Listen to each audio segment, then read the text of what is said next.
प्रचंड मोठा महापूर आणि त्या महापुराची ही स्थिती पूर्ण जो काही भाग आहे हा पंचवटीचा किंवा ज्याला आपण रामकुंड असं म्हणतो। आणि सगळ्यात महत्त्वाची गोष्ट काय असेल माहिती का, इथे जे श्री हनुमान दुतोंड्या मारुतीची मूर्ती आहे ती पूर्णतः पाण्याखाली बघा, ही बघा, ही पूर्णतः पाण्याखाली आपल्याला दिसून येते आहे। इथे बघा पूर्णतः पाण्याखाली गेलेली आहे आणि हा प्रवाह अजून म्हणजे वेगवेगळ्या वृत्तपत्राच्या किंवा ज्या न्यूज चॅनल्स आहेत त्यांच्या माध्यमातून असं समजते आपल्याला की पाण्याची जी पातळी आहे किंवा जे वरील धरण जे आहे त्यातलं पाणी सोडलं जाणार आहे। आणि सगळ्यात दुर्दैवी गोष्ट काय वाटत असेल माहिती का, इथे लोकांची प्रचंड गर्दी आहे। गर्दीचा मुद्दा नाही आहे, परंतु ते असायला हवं ते काहीच नाही आहे।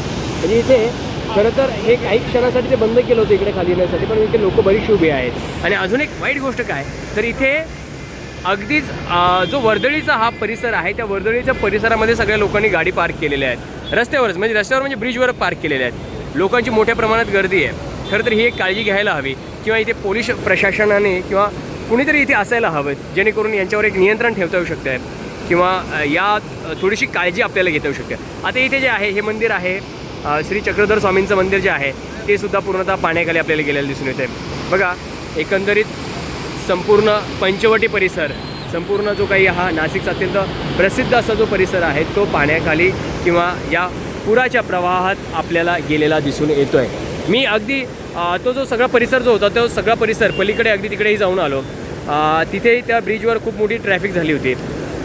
अनेक लोक जे आहेत ते अगदी नको तो धाडस करत आहेत आणि आतमध्ये येण्याचा प्रयत्न करत आहेत। खरं तर हे व्हायला नको आहे आणि असं धाडस आपण करू नये, कारण आत्तापूर्वीचीच काही दिवसापूर्वीचीच अशी घटना की एक वृद्ध गृहस्थ पाण्यात वाहून गेले होते त्यांचा पाय सटकल्यामुळे आणि असं समजले की दुर्दैवी त्यांचा मृत्यू झालेला आहे। तर खरं तर आपण ही काळजी घ्यायला हवी। इथे लोक जे येत आहेत त्यांनी आपली गाडी व्यवस्थित पार्क करून, महत्त्वाचं म्हणजे असं की इथे या सगळ्या जो काही मुख्य असा ब्रिज आहे त्या ब्रिजच्या खालून जो पाण्याचा प्रवाह जो वाहतो तो प्रचंड तीव्रतेने आपल्याला वाहताना दिसतो आहे। इथे पार्किंग असते बघा, म्हणजे अगदी आपण 4 व्हीलर 2 व्हीलर किंवा ज्या काही आपल्या गाड्या ज्या असतात आपण इथे पार्किंग करतो तो तर ऑलरेडी पूर्ण पाण्याखाली गेलेला आहे।